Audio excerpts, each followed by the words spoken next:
Panginoon, sa bagong awit, sa bagong taon, Panginoon, na ibinigay mo sa amin. Tunay na dakila ka, Panginoon. Sa nakalipas na panahon hanggang ngayon, Panginoon. Ikaw lamang, Panginoon, ang aming sasambahin.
Dakila ka, Panginoon, sa iyo ang aming papuri at pasasalamat.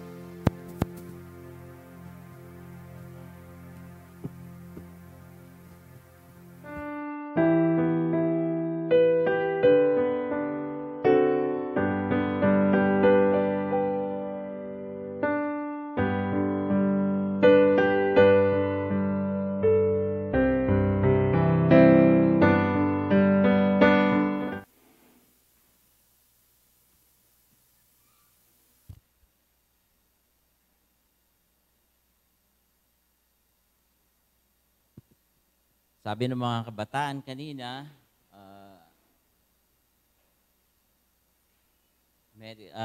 Happy New Year at maaaring meron na tayong mga tinatawag na New Year's resolution, no, mga kapatid. At wag kayong masyadong nagpapapaniwala dyan at mga scam yan. Sasabihin, may kalendaryo rito, hindi ako magra-rise. Laks. Pero, meron naman cheat day, kanila. So, suma total, hindi nag-rise ng mga ilang araw.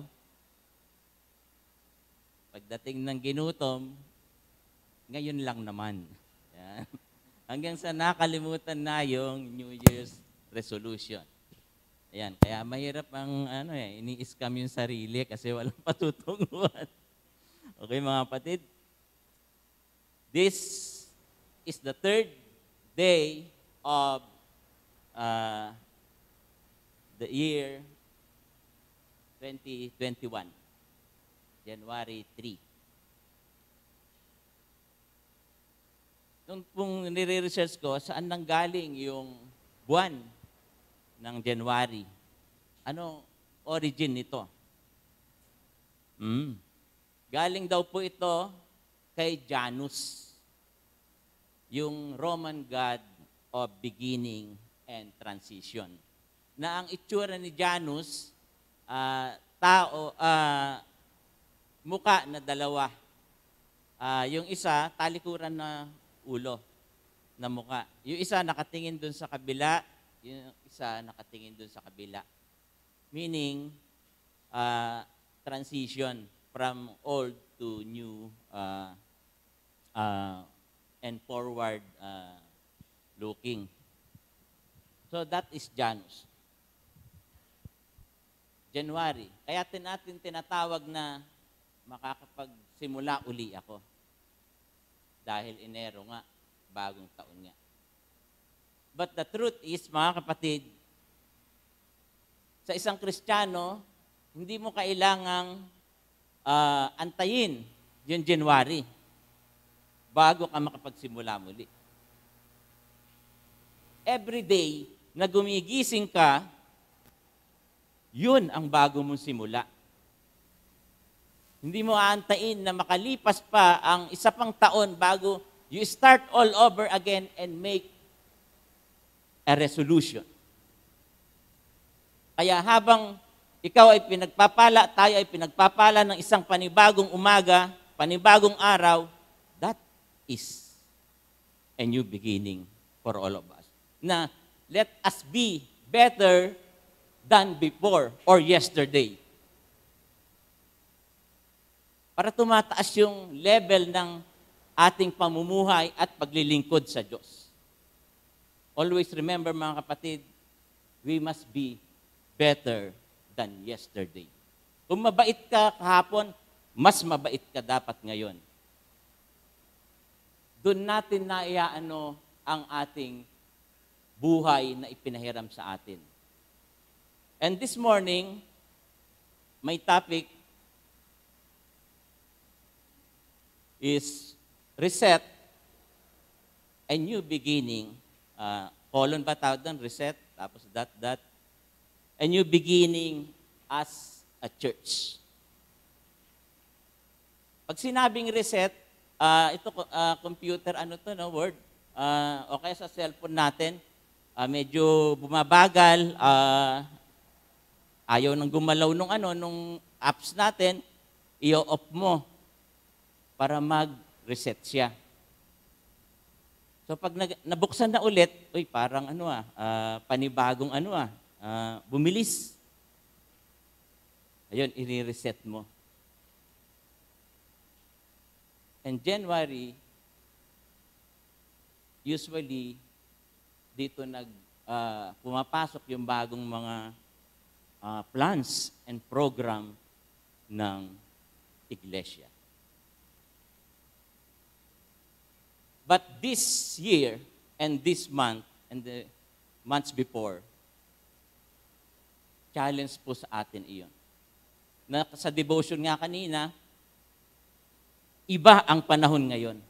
Hindi mo na nagagawa pa pansamantala yung nagagawa natin noon dahil meron tayong pinagdadaanan.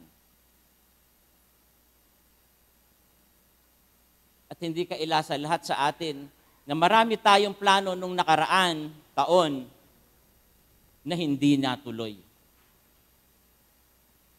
Noong August 26 po, 2020,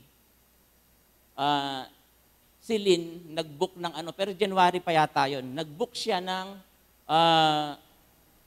Hong Kong tsaka Macau. Hindi ko alam na birthday treat niya pala yun sa akin. Kasama si Blake. So ang flight namin, August 24. January yun ha. At alam ko marami sa atin ganun. Dumating itong pandemya na to sa buong mundo, natigil ang mga plano. And this year, magre-reset ka ulit. Pero mahirap na. Bakit? Hindi normal. Kaya yung punawa sana maintindihan natin, mga kapatid, sa the way our church worship now. Dahil meron tayong mga restrictions na ibinibigay ng gobyerno. Pero sa ating mga kapatid na nasa online, hello po sa ating lahat, tama po iyan. Dahil sabi sa gospel, there will come a time that we will worship God not only in Jerusalem. We will worship God in spirit and in truth. Sa espiritu at katotohanan. Kung narito ka man sa church, kung nariyan ka man sa iyong cellphone, mga kapatid, sa iyong computer, if you are worshiping God in spirit and in truth, that is a real worship.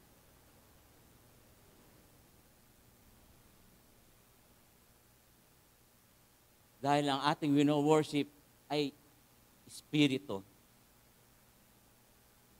Kaya He is everywhere. Na hindi na natin kailangan mag-pilgrimage pa tulad ng ginagawa ng iba.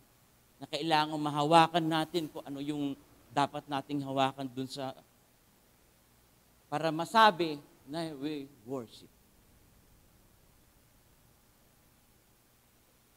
Sa umagang ito, mga kapatid, meron 3 bagay akong nais na ipaalala sa atin tungkol sa pagre-reset ng ating buhay as a church. Number 1, reset how we live. Sabi po sa Ephesians 5:15 and 16, so be careful how you live. Don't live like fools, but like those who are wise. Make the most of every opportunity in these evil days. 2,000 years ago, nung sinulat iyan, alam ng mga propeta, alam ng mga apostol, na darating ang araw, there will be evil days. Delikadong mga panahon.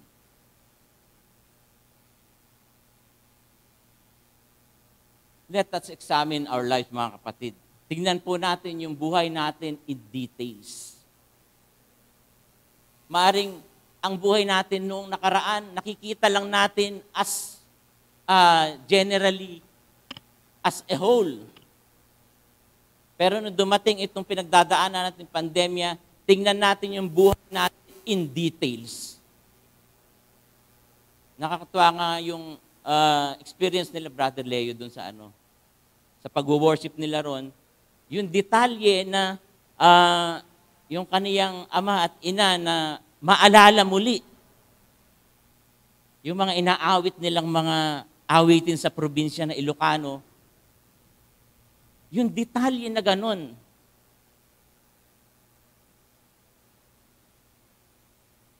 Tingnan po natin yung detalye ng buhay natin. Example ko rin mga kapatid sa aking kay Blake. Alam niyo naman yun, mahihiyain at hindi halos nagsasalita. Pero nung dumating yung pandemya, dahil nakasama namin siya, araw-araw kami ang kausap, ngayon magaling na magsalita. Pinipigil ko na minsan, maski good night na, may tanong pa. Anak, nag-good night na tayo. One more please. Ba, English pa, no? Yung detalye na ganun, mga kapatid, na sa ating mga sariling pamilya, maaring meron tayong nalalampasan noon. Pero ngayon napapansin natin yung every detail na yon. Mahalaga yon, mga kapatid. Sinabi ni Paul yon. Huwag tayong mabuhay like fools. Na ang bilis ng buhay natin noon. Wala na tayo halos panahon na makabanding ang bawat isa. Ang kasama ng iyong anak, yung mga kaibigan niya sa labas. Uuwi lang yan, gabi na at matutulog na kayo. Hindi nyo na nakakasama. Ngayon, mga kapatid, yung detalye na yun ng buhay, kasama nyo na ngayon yung anak nyo. Samantalahin natin yon. Let us look that details, that moment sa ating pamilya. Let us examine our priorities, our plans, our directions. Kung saan patungo ba yung ating buhay. Kahapon, mga kapatid, galing kami sa St. Peter. Yung tita ni Reskin, nila si Merikin, si Sister Arlene Canabe, namatay po noong December 31. Sa hindi po nakakaalam, sila po ang unang batch ng kabataan dito sa Holy Spirit. At marami yung naakay ng mga kabataan during their time. 47 years old. Nakasama ko sa national camp yun nung 16 years old pa lang siya, ako 18.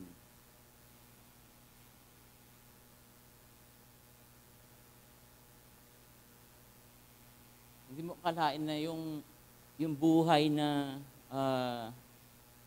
dinaanan niya. Yung mga anak niya kasi, tatlo, nasa Amerika. Di ba yung detalye, mga kapatid, na namatay ka tapos hindi mo nakita yung yung tatlo mo anak. At ang masakit doon, hindi dahil itong pandemya na to. So habang may panahon tayo, mga kapatid, let us look at the details of our life. Bawat segundo, bawat oras, mahalaga iyan. And this 2021, binigyan tayo ng Diyos ng 8,740 hours. 365 days. 24 hours a day.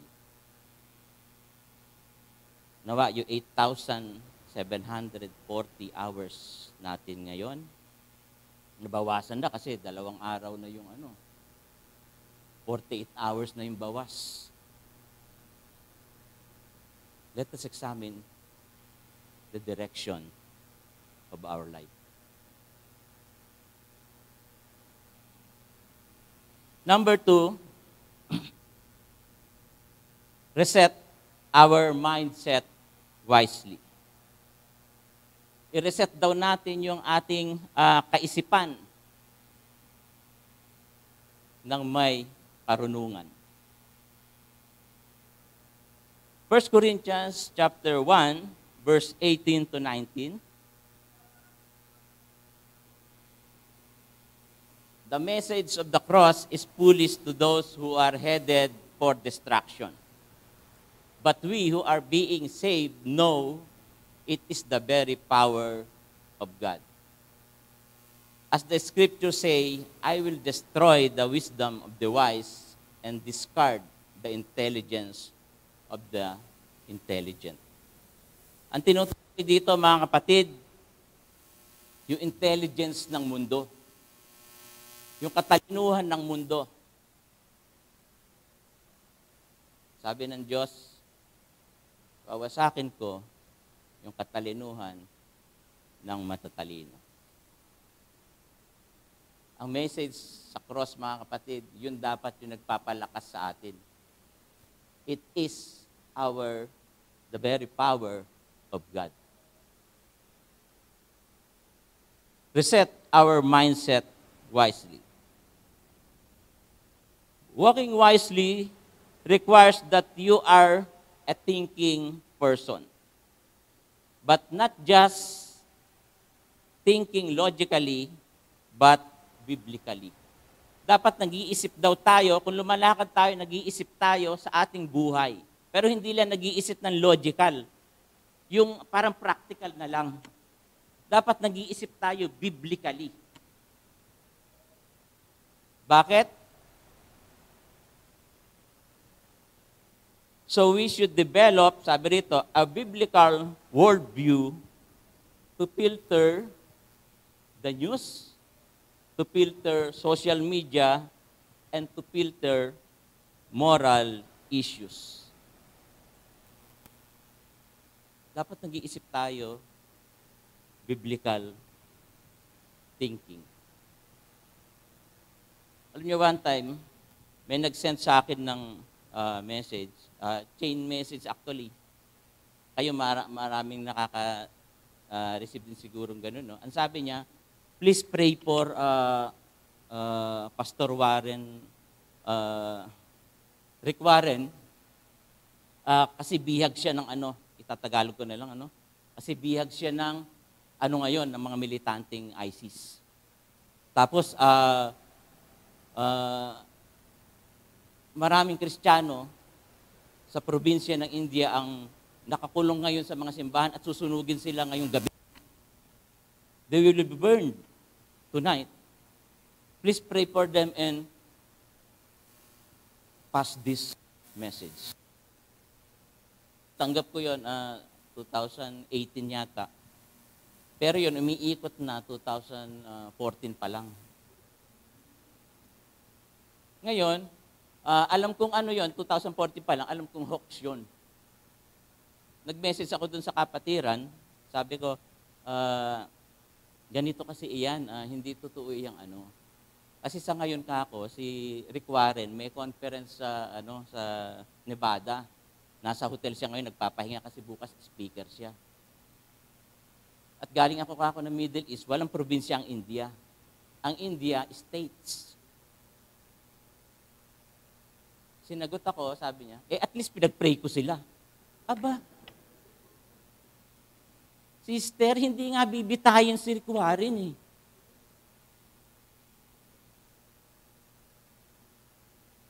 We must think in biblical worldview, mga kapatid. Dapat pinipilter natin yung nakikita natin, nababasa natin sa balita, o sa social media dahil it is a very powerful tool para iligaw ka. Kumbaga, imbis na ang ipag-pray natin yung kasama natin sa pamilya, focus ka, naghahanap ka ngayon ng, may missionary palang pupugutan, ipag-pray natin. Nawawala na yung perspective mo, yung pagpipilter mo dun sa mga ganong bagay.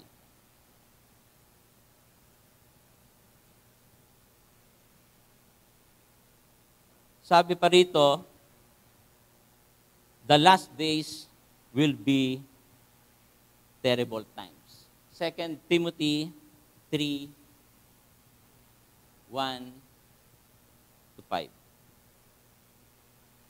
You should know this, Timothy, that in the last days, there will be very difficult times. For people will love only themselves and their money.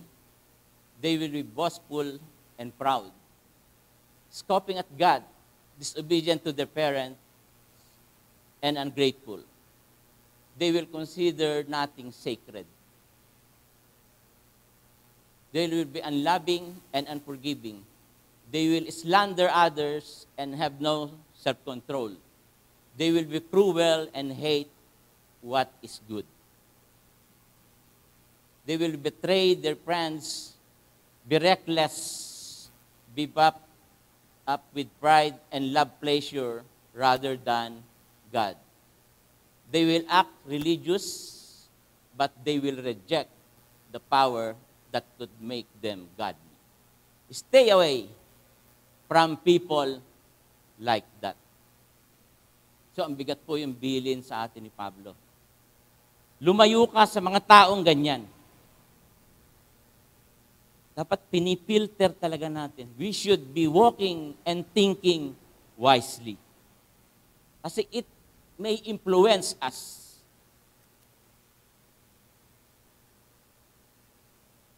Marami sa atin lumaki sa church. Pero nung nag-aaral na, marami na ngang libro, marami na mga professors na naririnig. They acquired knowledge, logical knowledge, word knowledge, pero naiwan yung biblical knowledge. Hanggang sa ang tinatayuan na nila yung word knowledge and word writings na ang gumawa, not even a Christian, and worse, an atheist.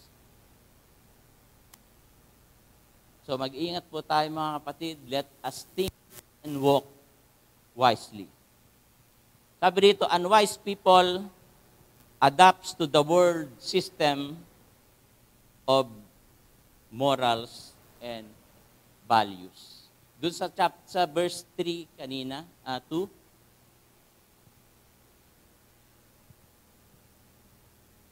babaliwalain daw nila ang bagay na sagrado. Ano ang bagay na sagrado sa tao? Sa Diyos. Yung ikasal ang babae at lalaki. That is sacred. Balikan nga natin. Yan. They will consider nothing sacred. Is it happening now? Yes, nangyayari na. Kagabi, kaninang madaling araw na yata na nag-propose na yung volleyball player sa sa babae din, nakapwa niya volleyball player. Ay, hindi na ako manunod ng volleyball.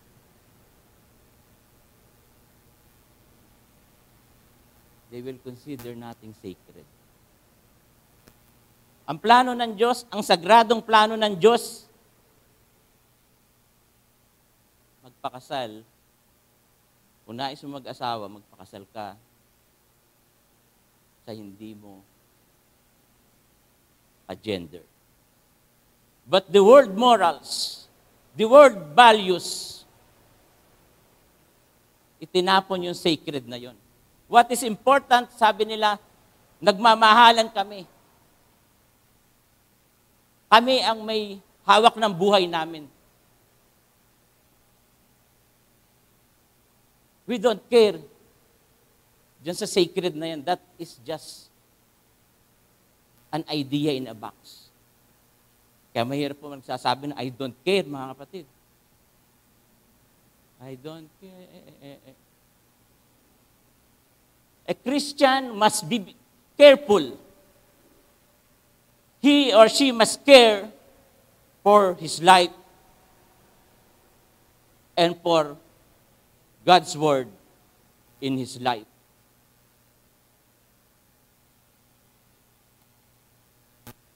Hindi natin alam kung kailan ang ending nitong pandemic na to, but everybody of us wish and hope na matapos na ito sa lalong madaling panahon. Bakit? Bumibigat ang buhay, mga kapatid. Ako, since March, hindi na nakakapasada sa Grab. So, yung income mo na dapat nakakaipon ka, nakakatulong ka sa pamilya mo, wala na. 11 months na, no?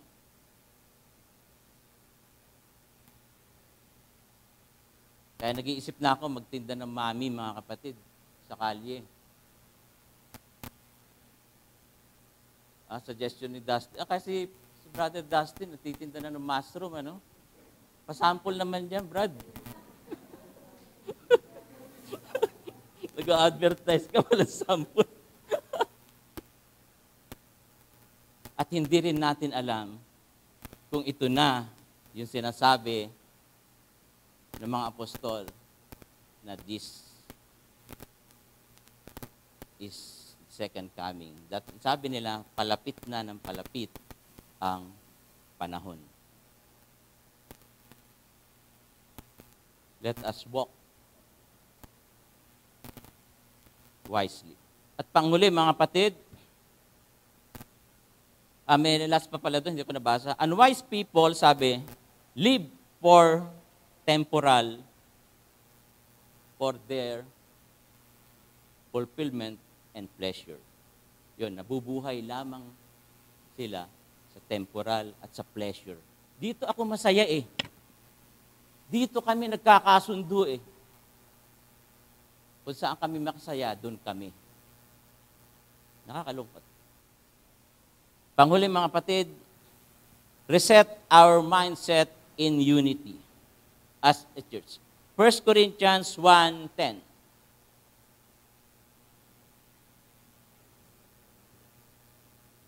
Ang sabi po rito, I appeal to you, dear brothers and sisters, by the authority of our Lord Jesus Christ, to live in harmony with each other.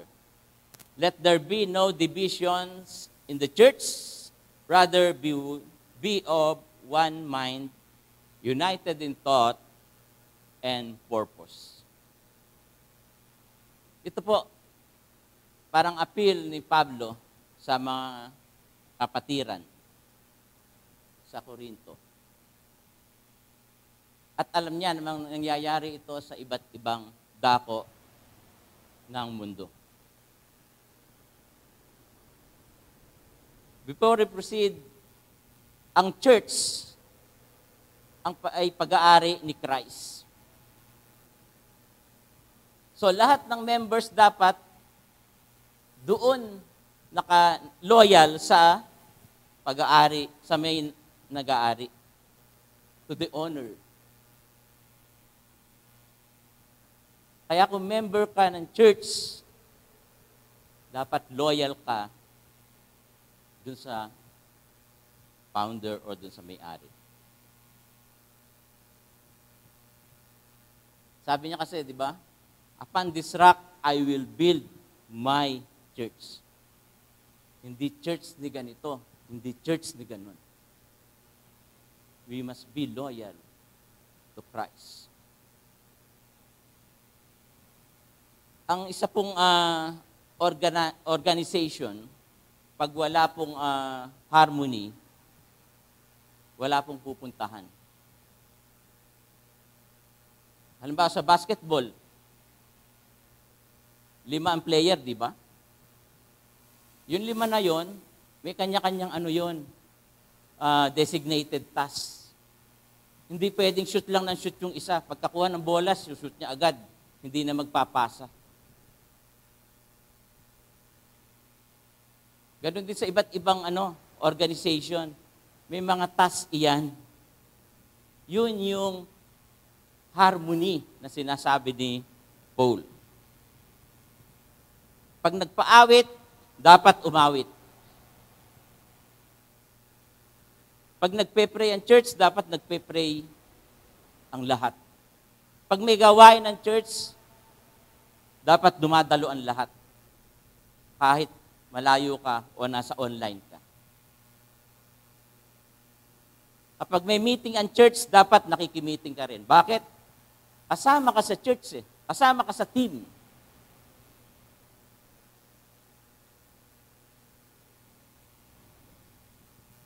Hindi pwede yung, dito na lang ako, Brad, sa likod. Dito na lang ako sa gilid. Mahihiyain ako eh. E paano pag nasa langit na tayo, pinapapasok ka na ni San Pedro? O Brad, pasok ka na, andito na tayo sa langit.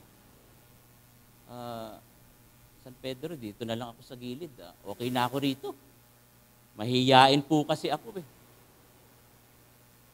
Eh kung isara yung pinto, o di baka naipit ka pa. Di ba mga kapatid? Kapag member ka ng church, you should do something positive for the church. May isa pong papiyawan po natin itong kwentong ito about unity. Numbers chapter 16 verse 31 to 33.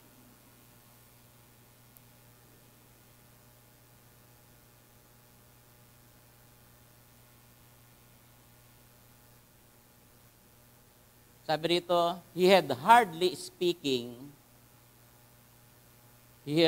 finished speaking the words when the ground suddenly opened beneath them. The earth opened its mouth and swallowed the men, along with their households and all their followers who were standing with them and everything they owned. So they went down alive into the grave, along with all their belongings. The earth closed over them, vanished among the people of Israel. Hindi po ito vision, hindi po ito dream. Ito po ay actual na nangyari, na bumuka yung lupa, kinain yung mga nagrebelde kay Moses. Bakit po nangyari ito? Ano yung context dito, mga kapatid? Tignan natin sa verse 3. 16 verse 3. They united against Moses and Aaron and said, "You have gone too far. The whole community of Israel has been set apart, Lord, and He is with us all. What right do you have to act as though you are greater than the rest of the Lord's people?" Ito po ay salita nung tatlong nagrebelde na sila Korah, Dathan, at Abiram. Ang sabi nila kay Moses at Aaron, masyado na kayong sumosobra. Yung buong community ng Israel, sabi niya, isinet apart ng Diyos yan. Pero kayo, itinuring nyo na mas mataas pa kayo sa Panginoon. When in truth, nagseselos sila sa task na ibinigay ng Diyos kay Moses at kay Aaron. Sila Korah ay Levites. Ang trabaho ng Levites sa lipi ni Israel, sila yung tagapagsilbi sa tabernacle. Pero gusto nila Korah na hindi lang sila maging tagapagsilbi. Gusto nila maging high priest din sila. Ang sinabi ng Diyos, ang high priest ay manggagaling lamang sa pamilya ni Aaron.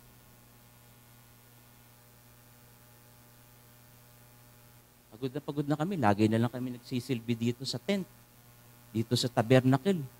Levites din naman kami. Si Aaron, Levites din. Pero sila high priest, kami ano lang. Kaya inipon nila yung kanilang mga tao. 250 na elders yung kasama nila doon. At libu-libong mga Israelites ang kanilang binubulungan. Magkaisa tayo. Patalsikin natin si Moses at Aaron. Nagkagaling-galingan lang yung magkapatid na yan. But God set Moses and Aaron to an authority to look over the affairs of the Israeli people. Kaya ang nangyari, sabi ni Moses, kung ganyan ang gusto nyo, magkita tayo sa harapan ng tabernakulo bukas. Dalin mo yung 250 mong insenso at dadali ni Aaron yung kanyang mga tagahawak na insenso. Kung sino yung katigan ng Diyos bukas, yun ang binigyan ng authority ng Diyos. Kasi ginagamit ni Korah yung tao ng Diyos. Yung mga Israeli, inililigaw niya. Dumating kinabukasan, sabi ng Diyos, Moses, Aaron, layuan nyo yung lahi ng mga iyan. Dahil ngayon din, kakainin sila ng lupa na buhay. At ang matindi ron, mga kapatid, bata, matanda, lalaki, babae, na lahi ni Korah, ni Abinam, ni Dathan, kinain ng lupa. Libo-libo iyon. Ang sumunod doon, isang plague, 14,700 yung nangamatay uli ron. Hindi pa kasali yung namatay na libo-libo sa mga nagrebelde. Ano nais kong dalang leksyon sa ating lahat, mga kapatid? Jesus has put an authority over the church. Binigyan ni Kristo ng otoridad ang mga namumuno sa iglesia. Kailangan sumunod po ang lahat sa mga napagkaisahan. Dahil hindi pwedeng walang harmony ang iglesia ng Diyos. Pag nagre-rebelde ka sa pamunuan na iniwan ng Diyos, nagre-rebelde ka mismo sa Diyos. We must reset our minds in unity. Kung ano ang napagkaisahan, yun dapat ang pairalin para ang ma-preserve ang unity ng Iglesia ng Diyos. Servant lang tayo lahat, mga kapatid. Pero lahat tayong servant, may kanya-kanyang task. May servant na naglilid. May servant na taga-awit. May servant na taga-pray. May servant na taga-kumpuni ng mga kailangan. Walang mataas po sa atin. Pero may task tayo na ibinigay ng Diyos. Hindi pwedeng taga-kumpuni ka, gusto mo maging song leader ka rin. Dahil merong naka-atas doon.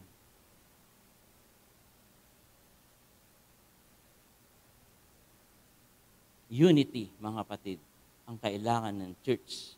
Na noon pa man, 2,000 years ago, nakikiusap na si Paul, magig-harmonize naman kayo, mga taga-Korinto.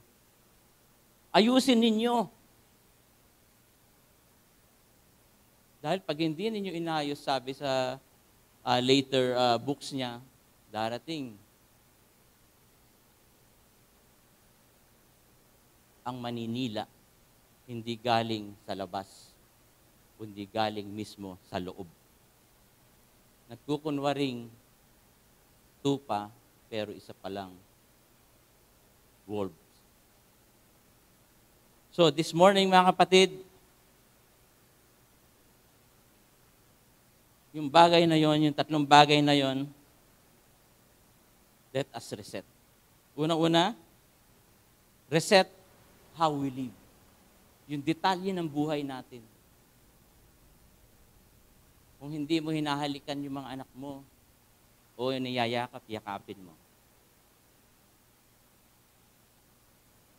Number 2, reset our mindset wisely. Pag namumuhay tayo, ipilter natin yung buhay natin. Yung sinabi ko nga kanina, kung mabuti ka kahapon, dapat mas mabuti ka ngayon.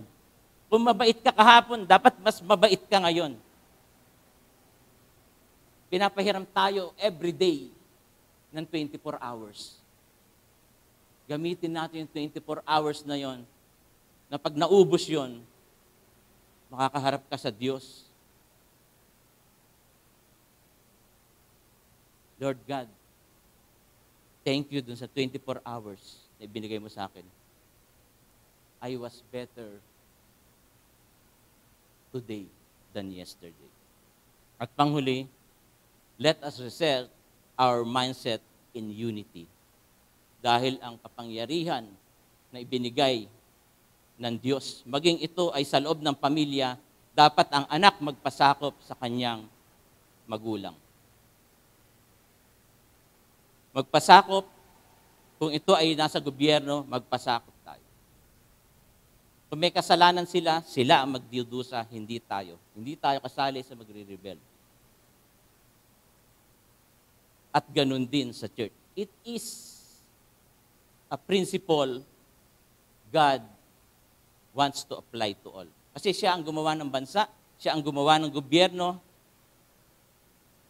We should follow the principle that God has set us. Nawa mga kapatid, as we go through the weeks and days of January and February and March, ma-upgrade yung ating pananaw. Ma-upgrade yung ating, hindi lang yung emotional, yung intellectual, yung psychological, but spiritual. Let us upgrade ourselves, our service, our ministries. Glory be to God sa umaga pong ito.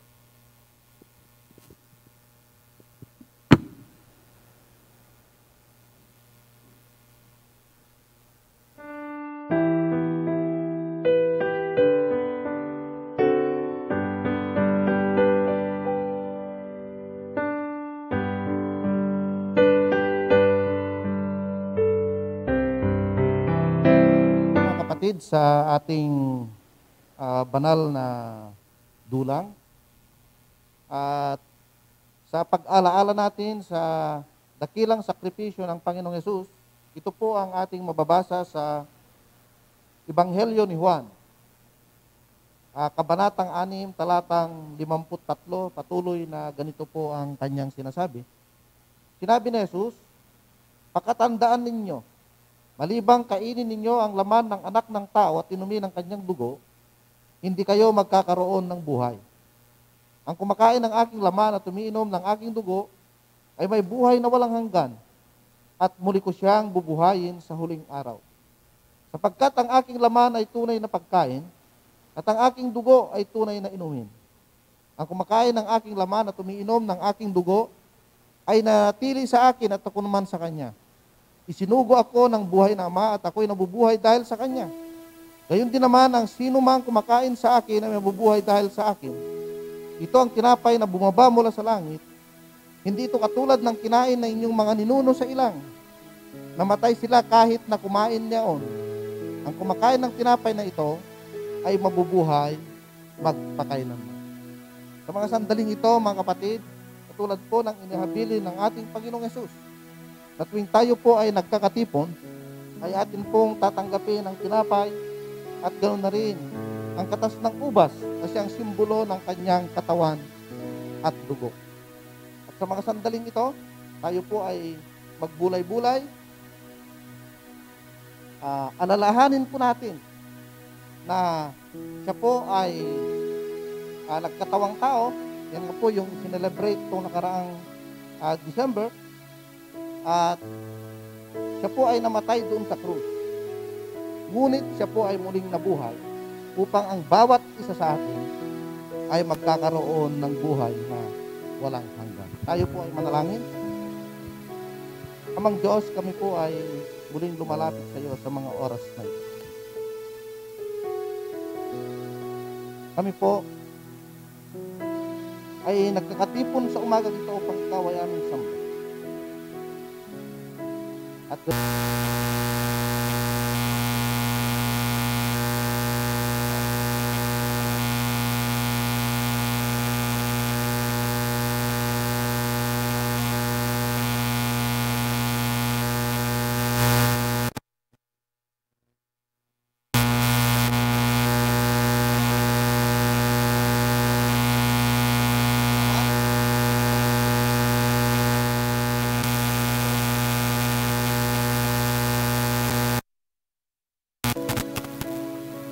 salamat sa pagkakaloob ninyo sa Kanya.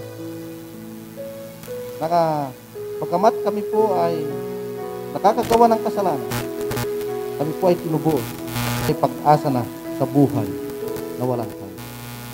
Kasi ito ang tinapay at ang kopa na siyang na bago namin tanggapin. At nawa ay patuloy naming magaganap ang lahat ng inyong pinag-uutos sa bawat isa sa amin, na sa umaga rin ito ay amin pong napakinggan sa mensahe na ipinagkaloob ng aming kapatid, na nawa ma-reset namin ang aming mga isipan upang maganap namin ang inyong ipinag-uutos sa bawat isa. Ito po ang aming dalangin sa ngalan ng Jesus. Amen.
sinasabi ng banal na kasulatan tungkol sa ating pagkakaloob.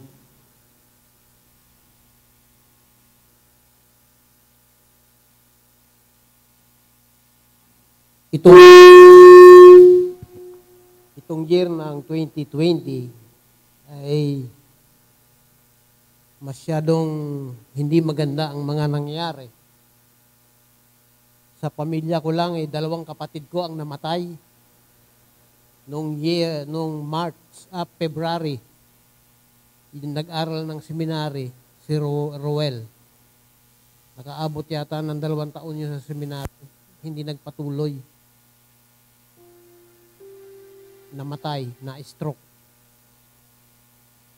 Itong nakaraan lang na bandang October yata ito, yung kapatid ko na may cancer, namatay din.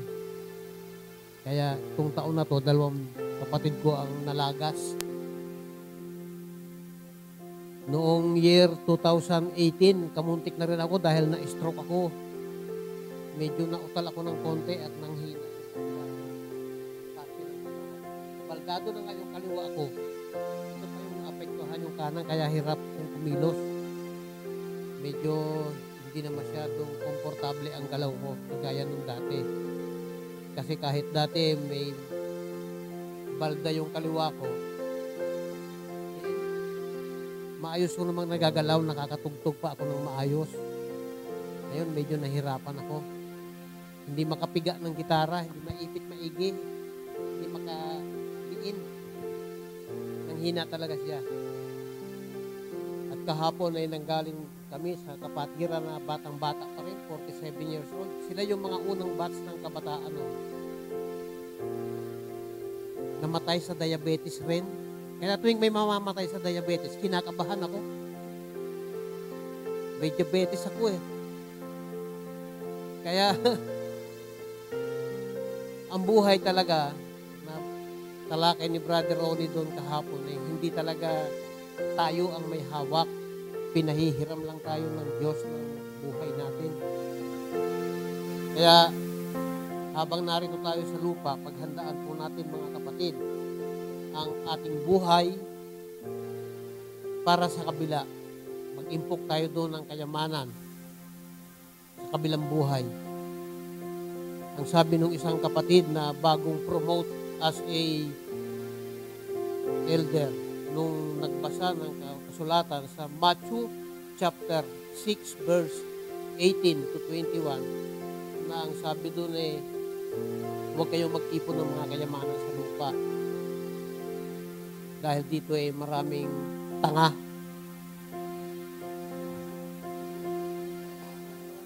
Ang pagkakabasa niya ng tanga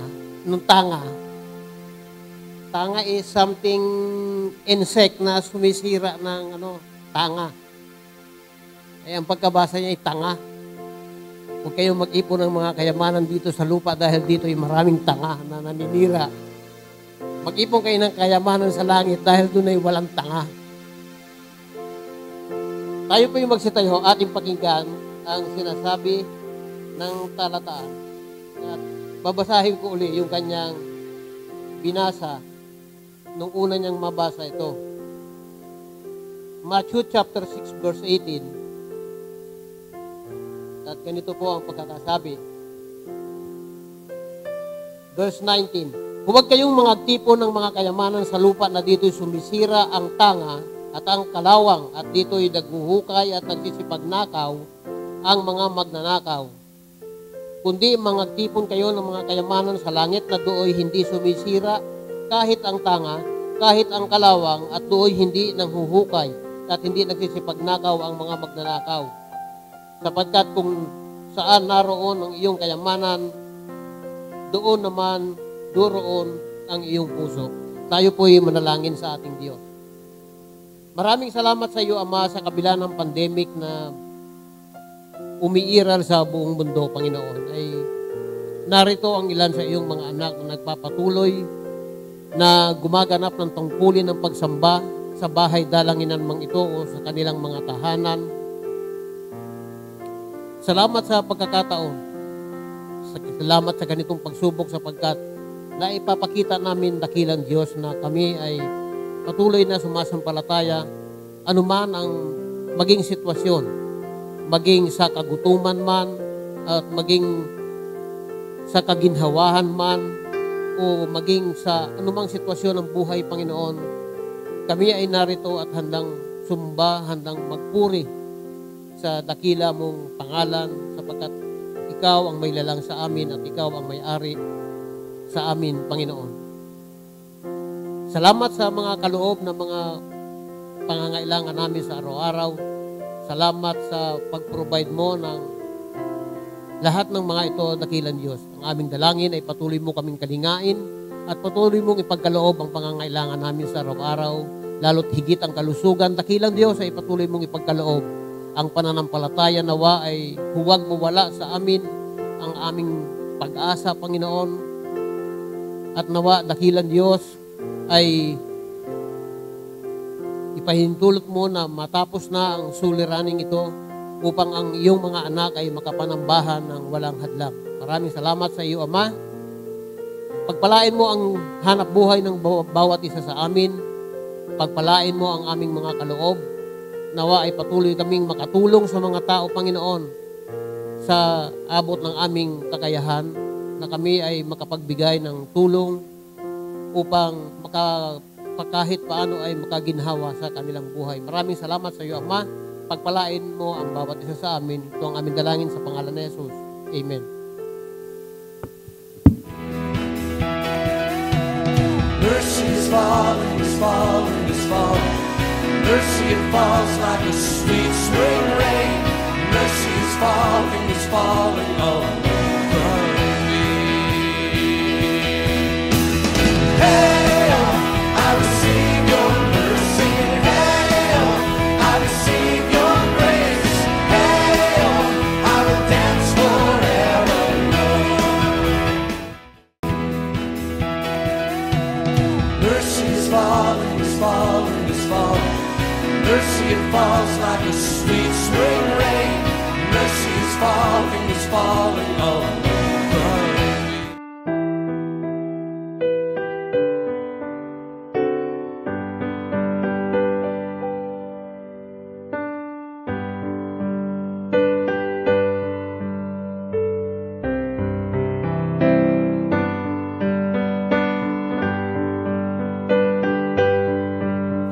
Balitaan mga kapatid, no? Kaya nang nasabi kanina, ang ating ministro, si Brother Boy, ay nagpaalam na sa atin nung na hanggang December 28 lang siya.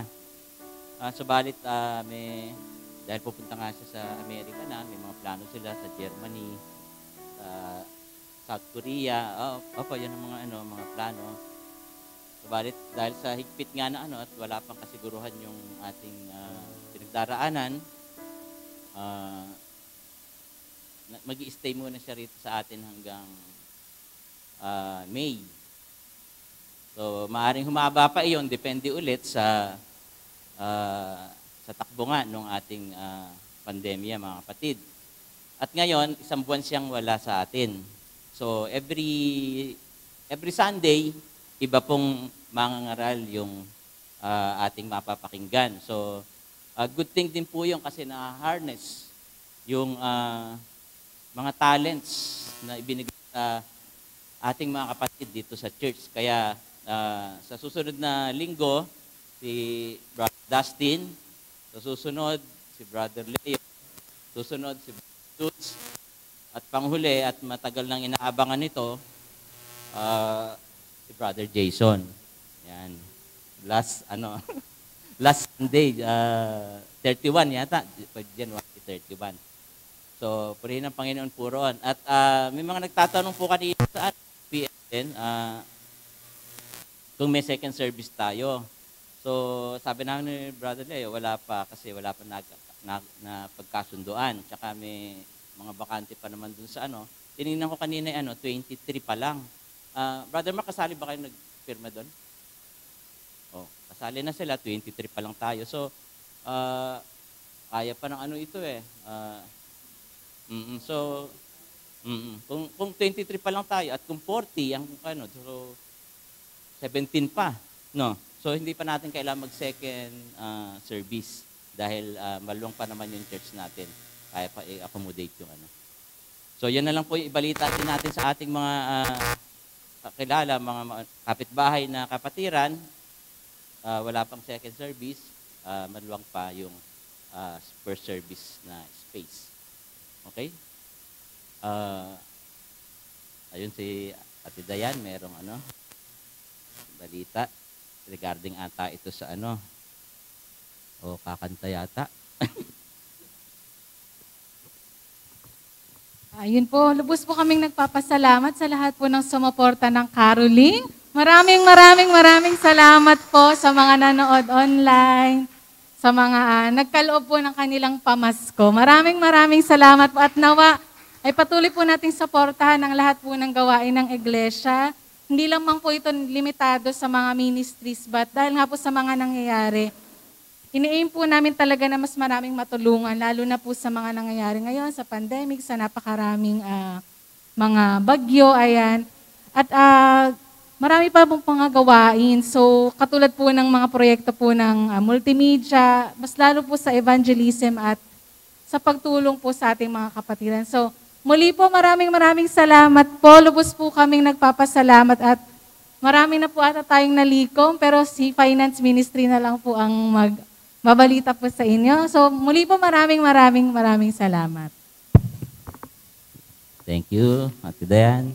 Speaking of pagtulong nga po pala mga kapatid, sa mga hindi pa nakakaalam, di ba sunod-sunod yung bagyo na pinagdaanan na nakapagbigay po ang church ng 6,000 sa Isabela churches, sa Cagayan churches, at sa Bicol 1,000. So, imagine yung mga kapatid, sa kaliitan ng ating iglesia, we were able to send dahil sa pag-ibig natin sa kapwa natin doon na mga kapatid.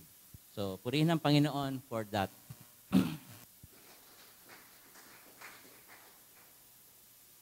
Kung wala na pong balita, si Kuya Jason pala.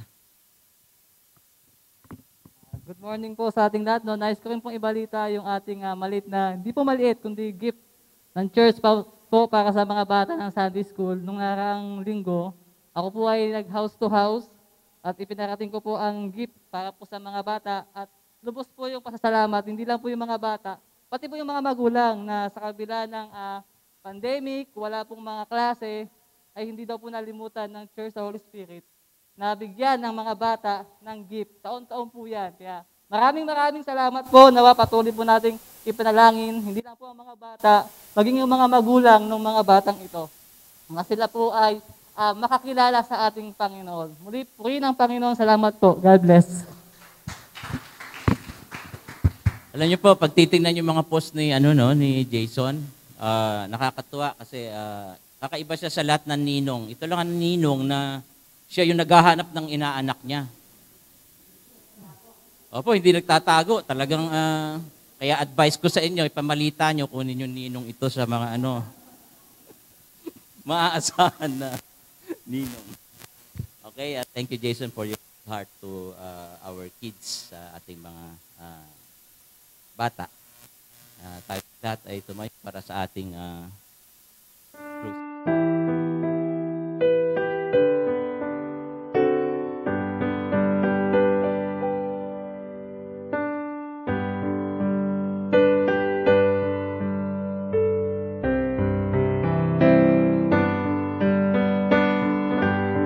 Salamat sa iyo,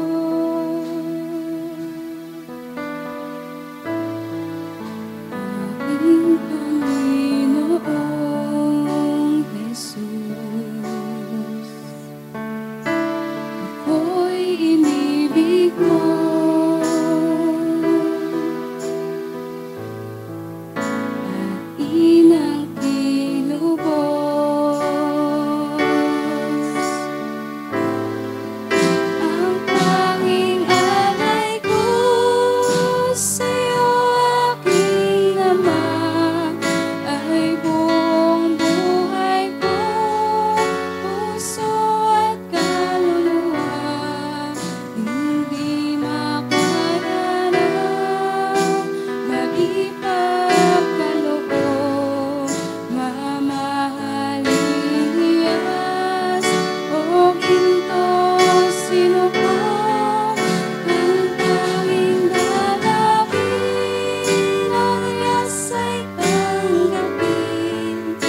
Ikaw lamang Ama, wala nang iba pa akong hinihiling.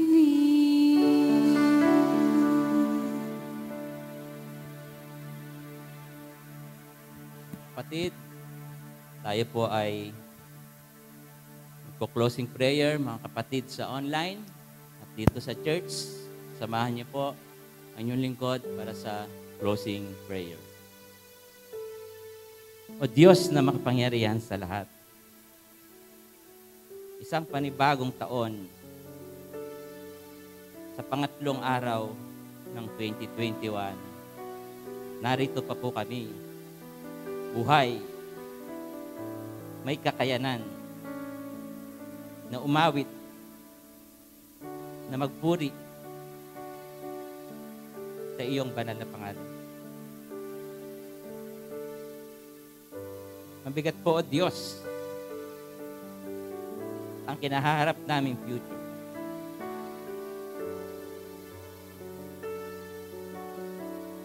But you hold the future, our future, O Lord.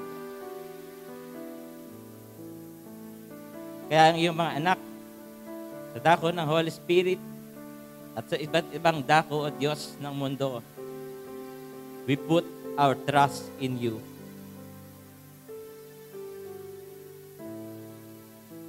May panahon po kami, O Diyos,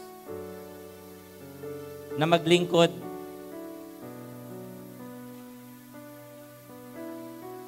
May panahon po kami, O Diyos, na makisama sa mga gawain. Ito yung aming maiaalay, O Diyos, sa iyo, ang aming buhay. Ang mga kapatid po namin, O Diyos, na matindi rin ang pinagdaraanan, inilalapit po namin sila sa inyo.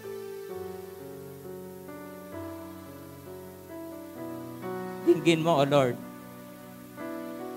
ang kanilang mga hinaing at panalangin at pangangailangan.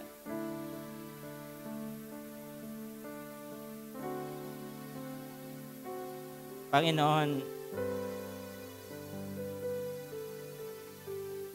may we all realize that our time is limited. Tulungan niyo kaming maging mabuti, O Diyos. Mas mabuti kaysa nung nakaraang taon. At mas mabuti kaysa kahapon. May we all be of service and calling to you, O Lord God. Bless us, O Lord, this morning, to our families, our loved ones, at sa mga nais po naming siran, O Lord God. Be with us, O Lord God. This is our prayer. Amen. Tanggapin po natin ang pagpapala. The grace and the love of Jesus Christ and the love of God and the fellowship of the Holy Spirit be with us all.